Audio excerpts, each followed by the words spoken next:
Hey, you guys. It is your girl, Cheryl Mazik, and I am back for the She Heal to Live podcast. I have truly missed you guys. When I first got started with this podcast, y'all, I just wanted to be able to have another platform to make sure people can know about the conference. And as I started the podcast, I didn't realize how much time that I would actually need to put into the podcast. But guess what? We've had the conference. The conference is over. We're planning for next year and will no longer be a conference. It's going to be the She Heal to Live experience. And so we're in the planning stages for that, but we are back for the She Heal to Live podcast. And so if you are new to the podcast, you know what to do, right? I want you to like, subscribe if you're watching us on YouTube, and also leave a review, you guys. Whether you're watching us on YouTube or you're watching us on one of the Audible, are you listening to us on one of the Audible stations, make sure you subscribe, leave a comment, leave a review. Let us know that you guys are watching us and let us know if we are making an impact in your lives, right? In your healing journey. So if you're new to the podcast, my name is Cheryl Mazik, you guys. I'm just like a lot of you that may be tuning in. I am a wife, I am a mommy, I am a full-time entrepreneur, and I help women heal from their traumas. And it's not just any woman. I help women that are in caretaker roles and leadership roles heal from trauma because you cannot fully operate in your greatness and operate in your purpose in the full capacity that God has called you to operate in when you are in a broken state, right? How do you know you're broken? You're broken because you haven't done the work to heal from the things that may have came your way to destroy you, right? So let's talk about a few of the things that you may need to heal from. Childhood trauma.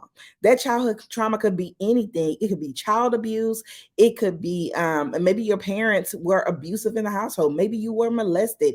Maybe somebody talked down on you and spoke negatively over your life and it had an impact on your life. What can be an example of that? Somebody could have told you that you're not going to ever amount to anything. You're going to be just like your mother or just like your father in whatever negative aspect that they related that to, but that has made a major impact on your life. You could have had an abortion. You could have had a miscarriage. You could have had a death that had a major impact on your life. Divorce, abusive relationship as you are an adult. It could be anything, you guys. Infidelity, it could be anything. I think I said divorce already, but divorce, it could be anything that had a very major traumatic effect over your life, and you haven't taken the time to really heal from that thing. And when I say take the time, you actually took intentional time and done some healing work to heal mentally, physically, emotionally, and spiritually, right? And there's some different things that we can do along that healing journey. And I am here to help you guys with that. On the podcast, I'm going to just help you with some things that you may not know and you may know, right? When it comes to healing. But I want to talk about my absence. I've already talked about my absence.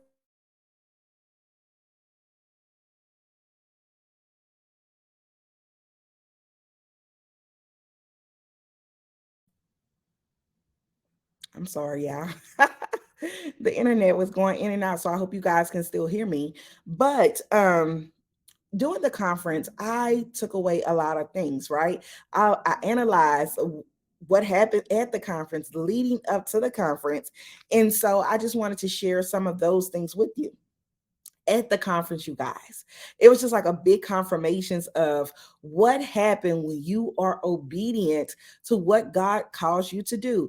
And I serve God, Daddy Jesus, right? King of all kings, Lord of all lords, Yahweh. That's who I serve. And that's who I'm referencing when I say God, because I have to make sure that I say that, because a lot of times these days, everybody do not serve God. They do not serve Jesus. They do not serve Yahweh. And so I want you guys to make sure that when I am referencing God, you know exactly who I'm talking about, right?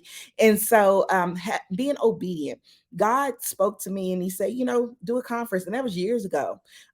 Do a conference. And I didn't know what magnitude of conference that I would do.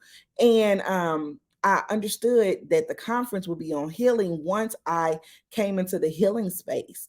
If you haven't been following me and you're new to me, I got started in business back in 2013. And in 2013, I got into the direct sales network marketing industry. And in that industry, I absolutely love helping people. I've always been a person to serve, I've always been a person to help others in whatever capacity I can help them. And it just really brought out the entrepreneur on the inside of me that I always knew that I was. I was a teenage mom, you guys. I had my first child at 15. I got pregnant at 14, had her at 15, and then from high school went straight into corporate America. But I always knew deep down inside I wanted to be a business owner, right? And that's how I got into direct sales. And from direct sales in 2021, God spoke to me. He was like, I want you to create a workbook on healing. And I'm like, okay, God, I don't know anything about healing. What are you talking about? And he had to bring to my recollection, you do know about healing. What did you do to heal from the things that you were that the traumatic things that you experienced in life, right? Like teenage pregnancy. That's a big trauma. It really is. That was just like the first trauma. And then all of the other things that really impacted my life. What did I do? And everything that I did, I put into the healing guide, the workbook. And so from there, I knew I knew the answer to the assignment that God told me years ago to do a conference. Now I knew that it was to do it on healing. And so going into doing a conference, y'all, I didn't know how to do a conference.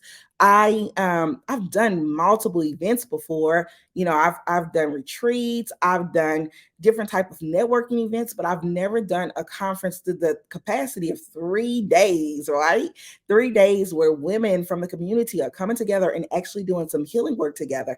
I never did that before. And when I tell you, I had an expectation of God was going to do a good thing, right? A great thing. My mind was completely blown. Like it was 100 times of what I expected God to do. And he showed up and showed out.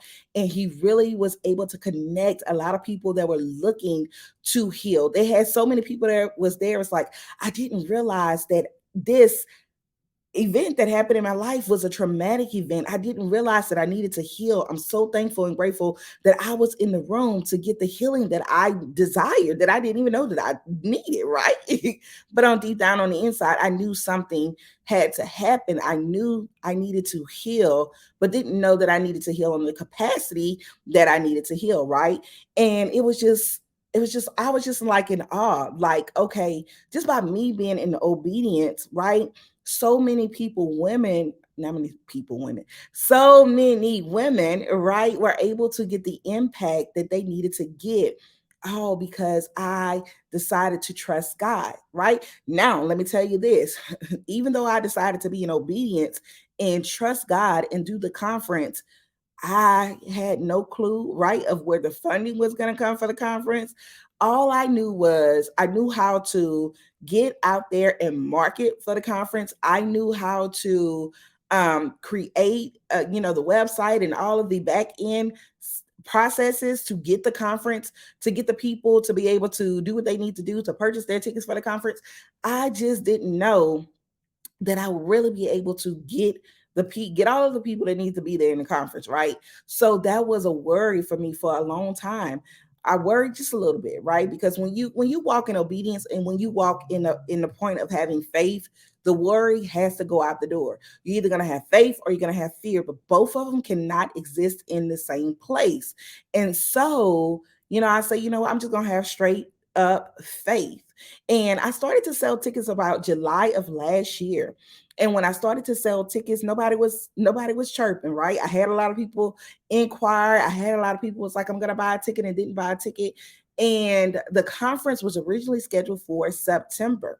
Okay. So in August, I'm like, okay, God, you told me to do this conference, right? But the people are not buying the tickets like they're supposed to buy the tickets. And I was like, okay, God, I need you to give me a sign. I need you to give me confirmation today. Well, not today, but I put a date down, right? I wrote a date down. I was like, God, I need you to let me know by this date if I am supposed to really be doing this conference and if the conference is going to sell out. And so I think that date was August the 15th, I want to say. I put the date down. All right. So August 15th came and went, and I didn't get confirmation. But what happened was, all right, on the following day, August the 16th, I want to say, the following day, the dates may be wrong, but the following day, God gave me that confirmation. I got the first sale for the conference, right? And the first sale was for a VIP ticket. God was amazing when he did that. I said, okay, God, I got you. It's not about when I ask you for to do confirmation. It's when you decide to do confirmation and when you want to be able to give me the approval, right? That this is when it's supposed to happen. I was just so thankful and grateful that he gave me the confirmation, because that also helped me to get my confidence back up. Like, okay, God really did tell me to do this, right? And it's going to happen. And so I got the first sale. Then the next day after that, I got the next sale. And then the next sale. I'm like, okay, God, but still didn't get enough sales that I needed to get by the time of the original conference. And so I had to make a decision. I'm like, okay, God, do I cancel? Or do I move forward and choose another day? And so I prayed about it. I prayed about it. I prayed about it. And God gave me confirmation to do it on March the 3rd, the 4th, and the 5th of the following year. And so he got confirmation. It came through dreams and, waking up in the middle of the night. And when he wakes me up, he wake me up at a certain time every single time to give me confirmation. And so I got the confirmation, right, to do the conference then. And so all of that was still a faith walk. It was a faith walk of not knowing how the conference will get paid for, if I should do the conference, but God gave me confirmation and I did it blindly, right? Moving in faith. Moving in faith is knowing that something is going to happen. You just don't know when it's going to happen, but you believe that it is going to happen. And so you move with the understanding that it's going to happen. You don't know when, you don't know how, but it's going to happen. And so the conference happened. We had a packed house. It was sold out. We had over 50 women there for the conference. It was such an amazing event, from the ambiance that was created by One Touch by Gina. If you're in the Dallas, Texas area, DFW area, make sure you look up Gina Dixon. I know that she rebranded her name, so it may still be One Touch, but I'm not sure. But if not, you can always look up Gina Dixon. In the Dallas, Texas area, she did an amazing job if you're looking for an event planner. So that was the first thing, acting in obedience and allowing God to be able to do what he was going to do in that faith walk of the conference. So that was the first lesson, acting in obedience. Okay. The next thing that I took away from the conference, you guys, was you don't understand the effects of you saying yes to God and how impactful your yes is to somebody else's yes. And so I got that from the testimonies from the women that I've been able to help, those that I didn't know, and some people that I may have known for years, right? Really help them along their healing journey. We had women that did testimonials on childhood molestation, testimonies on feeling abandoned from the loss of their father, the loss of their mother, the loss at a young age. We had testimonies. What else do we have? Testimony, church hurt testimonies, grief testimonies, and testimonies of going through the effects of what it looks like after you've been through a divorce, right? Those different testimonies. And I'm like, all because I said yes to God and did what he asked me to do. So many people are getting the healing that they need so they can get the confidence to walk in the calling that God has called them in. It was just mind boggling for me. It was a point where, okay, God, I didn't know where you were going with the healing, but now I know. I didn't know originally what my purpose was, prior to me understanding with the healing aspect. Now I got confirmation. If I didn't know, now I know without a shadow of a doubt that this is what I'm supposed to be doing.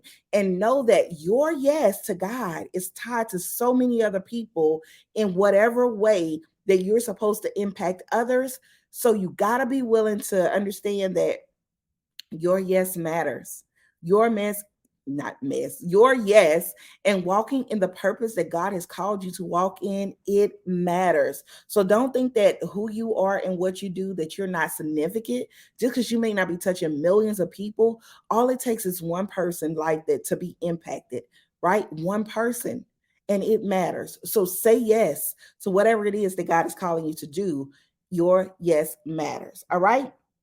The next thing I got and takeaway that I took away from the conference was community. It is so important to have community, right? To be around like-minded people, to understand that you are not alone in that thing that you are dealing with. You're not the only person that's experienced whatever it is that you've experienced. There are other people out there that have experienced those things and are in the same place where you are, healing or wanting to start to heal, right? And that's what Ladies of Faith Over Fear is all about. It's all about helping women along their journey to healing, and also having that support there, the community where you can actually go to and get your cup filled, to get that cup filled back up so that you can pour into those that you are called to pour into. Because as leaders, right, we're pouring into so many people.